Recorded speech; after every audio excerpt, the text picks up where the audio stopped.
Welcome in to Duval Daily presented by GenJag.com. I'm Jordan DeLugo. Thank you so much for tuning in.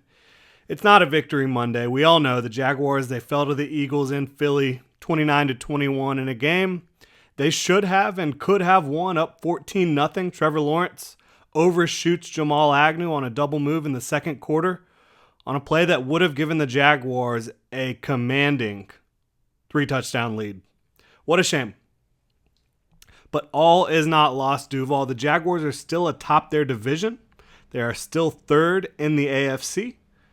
And they've still got a contest with the Texans coming up at home this weekend where they're going to honor Tony Boselli, the first member of the Jacksonville Jaguars to be enshrined in the Pro Football Hall of Fame.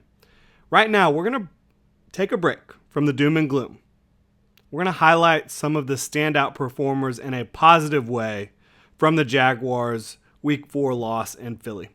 Hit me up on Twitter at Jordan DeLugo. Follow Generation Jaguar at Generation Jag. Make sure to hit that like and subscribe button on YouTube. You can also become a channel member. You can get some new gear at GenJag.com. We've got links in the description below.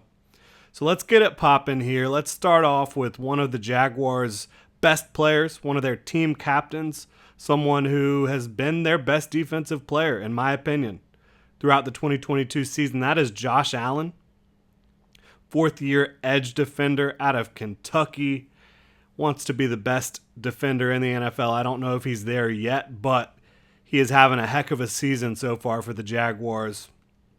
Thought he was very effective against the run, 7 total tackles. He was very stout. A lot of those runs for the Eagles kind of came in areas that Josh Allen was not. I thought he had a really good game against the run. And then when you look at what he did against the pass, 18 pass rush snaps, 4 pressures. That's a 22% pressure rate. That is extremely high. That's beyond Pro Bowl level performance. He did pick up a sack as well. He also forced an incompletion on a pressure earlier in the game. He was bringing the energy. He was bringing the physicality.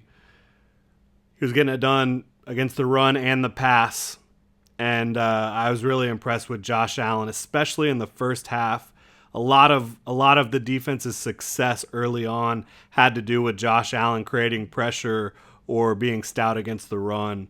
And I just think he has clearly shown that he is playing at another level in 2022. He's played with more consistency, played with more effort and energy on a consistent basis. And I think that he's a guy that the Jaguars can continue to lean on for production on the defensive side of the ball. I think he was their best defensive player on Sunday. I think he has been for most of this season so far. Flipping sides of the ball, we've got Jamal Agnew, Jaguars' famed kick returner, right? 2 big returns last year, had the kick 6, had another big return. He's returned several throughout his career. I think he's probably, it's safe to say, the best return man in the business right now.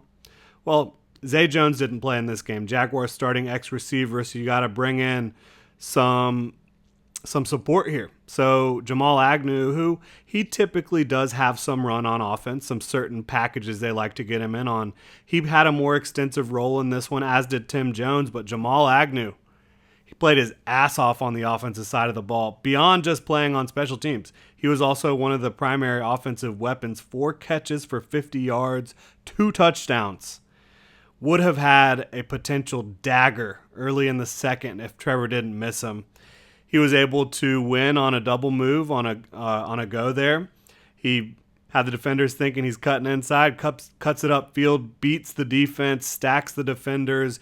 He is sprinting, racing towards the end zone, and Trevor Lawrence overshoots him on a play where there was a little bit of pressure coming into Trevor Lawrence's face, but really, in my opinion, there was no reason outside of the inclement weather and all that, the wind, the rain, for Trevor to miss a throw like that, and that would have put the Jaguars again up 21-0. Also later in the game when the Jaguars are driving, trying to get the score back even when they were down 14-20, when Trevor Lawrence threw that interception to James Bradberry, Lawrence was trying to do the right thing, but he did not read that properly. James Bradberry was in position. He thought that James Bradberry might carry with Marvin Jones into the end zone. He did not. And maybe if that play is on a day where It's clear, blue skies and sunny.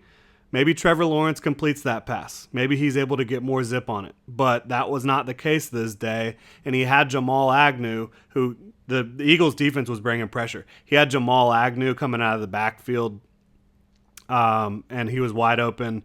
Probably would have gotten at least the first down on that play, maybe even potentially a touchdown with his ability to create in the open field.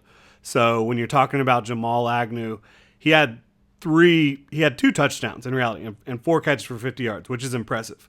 But he should have had 3 touchdowns without question. He probably should have had another touchdown if Trevor Lawrence would have hit that check down, the hot read there.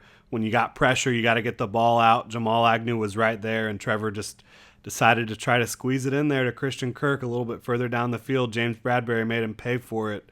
But Jamal Agnew, incredible performance. This is a player who I've always, not always, but since the Jaguars brought him in last year, I've been really impressed with his ability on the offensive side of the ball.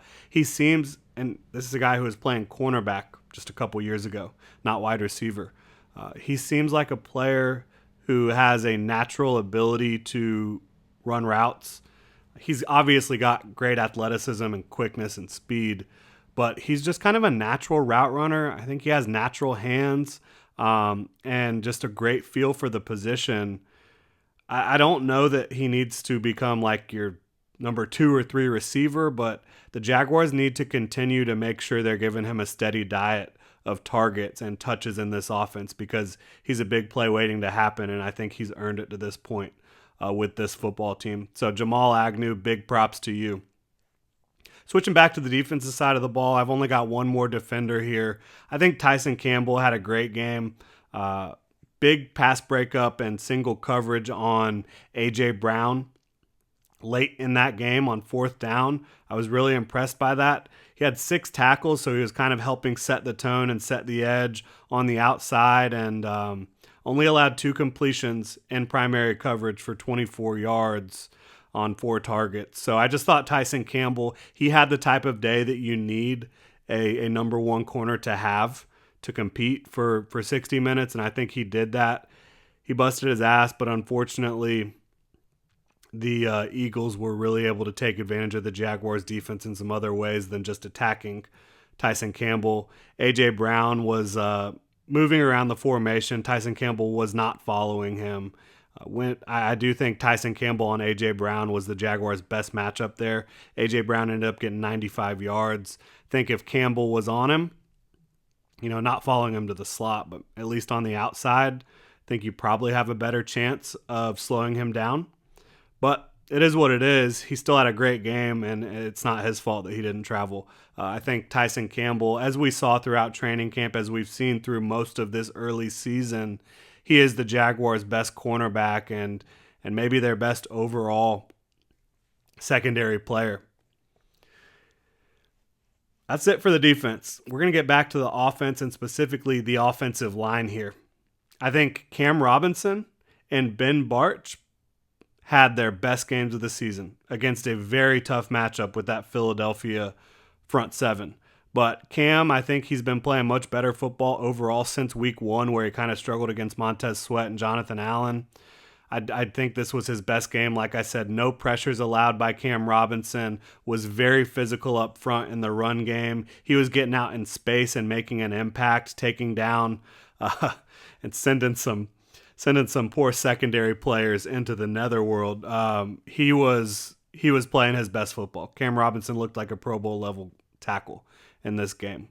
It's unfortunate that his running mate on the other side, JT, number 75, had his worst game of the season by far. But we're talking about the positives right now. Ben Bartch playing next to Cam Robinson. Cam Robinson at left tackle, Ben Bartch at left guard.